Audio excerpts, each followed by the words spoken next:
வெள்ளிக்கிழமை அதிரடி தாக்குதல் நடத்திய ஹிஸ்புல்லா. இஸ்ரேல் ராடார் தளம் தகர்ப்பு, கடும் உயிர் சேதம். லெபனான் இஸ்ரேல் எல்லையில் கிழக்கு மற்றும் மேற்கு பகுதிகளில் இஸ்ரேலின் இராணுவ தங்குமிடங்கள், நிலைகள், சாவடிகளை நோக்கி வெள்ளிக்கிழமை மட்டும் 9 தாக்குதல்களை நடத்தியதாக ஹிஸ்புல்லா அறிக்கை வெளியிட்டுள்ளது. இஸ்ரேலை துணிவுடன் எதிர்கொண்டு பாலஸ்தீனிய குழுக்களுக்கு ஆதரவாகவும் அவர்களை பாராட்டியும் அவர்களுக்கு ஊக்கமளிக்கும் வகையிலும் இந்த தாக்குதல்களை நடத்தியதாக ஹிஸ்புல்லா விளக்கியுள்ளது.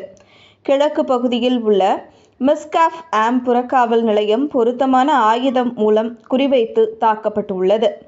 இஸ்ரேல் கட்டுப்பாட்டில் உள்ள லெபனானுக்கு சொந்தமான ஆக்கிரமிப்பு ஷெஃபா பண்ணைகளில் அமைந்துள்ள ரேடார் தளம் வெற்றிகரமாக குறிவைத்து தாக்கப்பட்டதாக ஹிஸ்புல்லா தெரிவித்துள்ளது.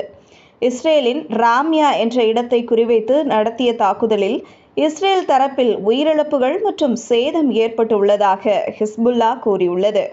இதுபோன்று வெள்ளிக்கிழமை மட்டும் 8 தாக்குதல்களை நடத்தியுள்ளதாக ஹிஸ்புல்லா தெரிவித்துள்ளது.